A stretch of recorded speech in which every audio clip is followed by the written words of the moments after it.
All right, welcome back to the Larry Hembree pregame show. We're on our Where Are They Now segment, and tonight I have 1959 St. John High School graduate Murray Stuckey. Murray, 1959, ways back. Who was on that team? Oh, how you doing, Larry? All right.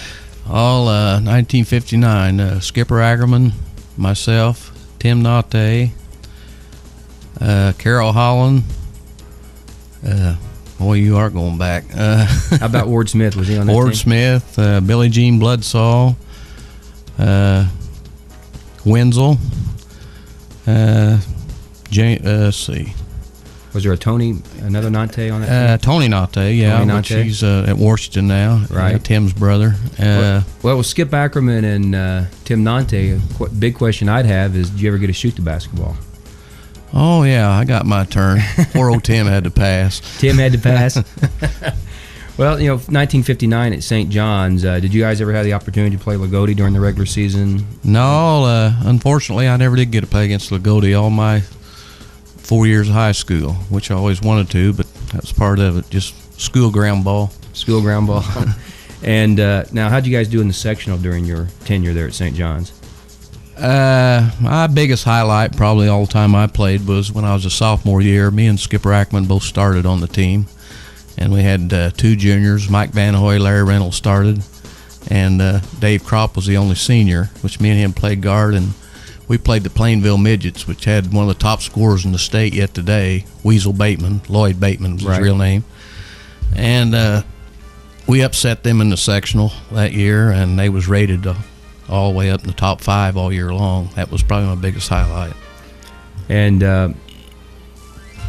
that Lloyd Bateman really, I think, was the first player in the state of Indiana to ever score 2,000 points, though that was only recognized as of late because I think Arlie Andrews had been credited with over 2,000 career points, but turns out he never scored that many points. And so as of last year, I think Lloyd Bateman's been recognized as the first player in Indiana high school basketball history to score 2,000 points. Well, yeah, as you know, Harley and Arlie and Uncle Harold Andrews was played under Hard Sharp, and a lot of his records seem to get lost. Get lost and get found, and yeah. And maybe whatever. But now Lloyd Bateman, though, he what kind of a ball player was he, as you recall? Oh, he was a dominant, good shooter, for a big man. I'd say back then probably 6'5", which that was big in the late 50s and early 60s.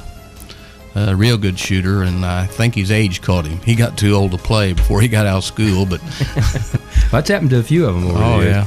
And now, for those of us who really didn't ever get to see St. John's basketball, did the town support you real well? Did you have a full gym during your ball games?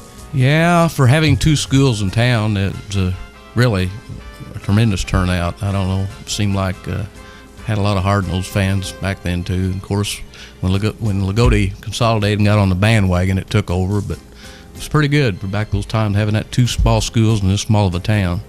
Yeah, it was a lot of pressure. I mean, for a small town, been a lot of good basketball players from both high schools. One only can wonder, I guess, through the years, how it might have turned out if some of those teams had been combined through the years. I think Loogootee probably would have had even more success than what they've had now, obviously. Oh, yeah, especially if they'd consolidated a year before. I bet Jack's thought about that before. He had both them Trouts. And, it's hard to tell what had happened. Well, Murray, as far as your basketball playing, did you participate in any other sports in high school besides basketball? Yeah, I played in everything. There wasn't that much going on then, just baseball and basketball and a little track, and that's about it. There wasn't nothing, no tennis or golf or cross country or nothing back then. What position did you play in baseball? I played second base mostly, in the outfield some, and once in a while I'd pitch if they got real hard up. Well, and you say you ran some track too? Yeah, I run a little track. Run the 440 and the mile. Man, you took those are brutal events to have to run in, especially that 440. Training for that thing every day. I didn't have that belly on me like I got now. Well, that belly probably would come from years of hard work, I'm sure, right? Yeah, real hard. Who probably, of course, the game was a little different, I guess, in the 50s. Was a 3-second rule in place when you played? No, I never even heard of a 3-second rule. It's hard to tell what kind of record some of the guys have had around here if that had been in play. Right. And, of course, no three-point shot and no 3-second lane violations. Well, Tim Nante, he coached here for a while. What kind of ball player was Tim? Well, I heard your show once when Tim was on there, and he said if he had it to do over again, he don't think he'd pass to me or Skip Ackman as much as he did. But I don't know what Tim had done with the ball if he hadn't passed it.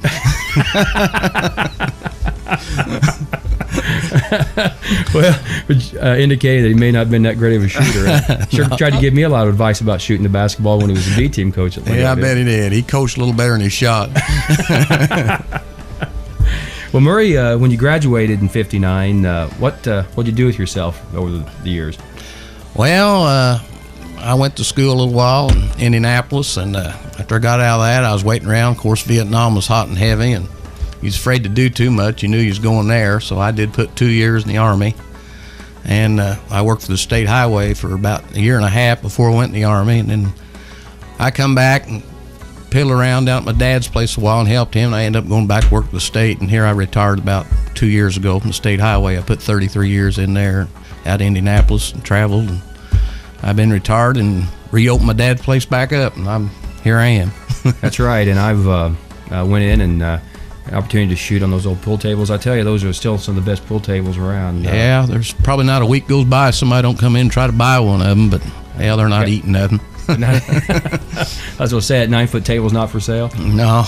Doggone it. We could use one. Well, Murray, Loogootee this year, we went to class basketball, and what do you think about class basketball? Oh, I'm not too hep on it. It might get better down the road, but I went up here last year to regional and just didn't seem the same to me. I don't know. Everybody's got different opinions, but that's the way I felt about it. But to give these smaller schools a chance in a lot of ways, I guess you had to have it. But I don't know how it's doing in attendance. I hear pros and cons about it. Yeah, personally, I don't think attendance was down quite a bit last year, and because that's been a trend of late. But of course, Loogootee now playing in the North Davis sectional. The Washington sectional's gone, and this year we're going to Vincennes for a regional. We've lost our regional here at Loogootee. But I think class basketball is probably, unfortunately, in my opinion, here to stay. They may consolidate some of the classes, but I'm not sure that we're ever going to really be able to get rid of it. Are you follow the Hoosiers, or are you a Purdue Boilermaker fan? No, I'm a Hoosier fan, but been kind of tough on Hoosier fans in the last few years too, hadn't it? Yeah, I'm gonna have to take a nap tonight sometime to get that game in, I think. Well, we play the Shakamak Lakers tonight. Of course, Butcher is I think going after win 741, and the all-time record 759. He's closing in. Been here for 42 years, and I don't know. You think the town is excited about basketball now as it was, say, 20, 30 years ago? Oh. Yeah, I think they're just excited. If they have another winning season, they'll be right back into it again. But when Jack gets that record, I'm sure he will. If not this year, for sure next year, it'll bring him right back up to par again.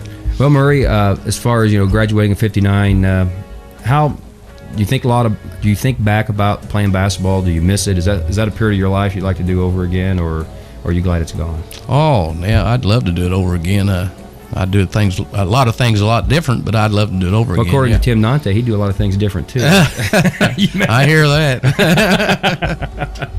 Well, Murray, listen, I want to thank you for stopping by and being our guest tonight, and we do appreciate it. More than likely, you will also be one of the sources of our trivia quiz tonight. So everybody listening up, make sure that you heard this interview, you'll do all right on a free pizza from Matus. But anyway, Murray, I want to thank you for stopping by, and best of luck to you. Okay, Larry. Thanks a lot. Appreciate it. You're welcome. See you later.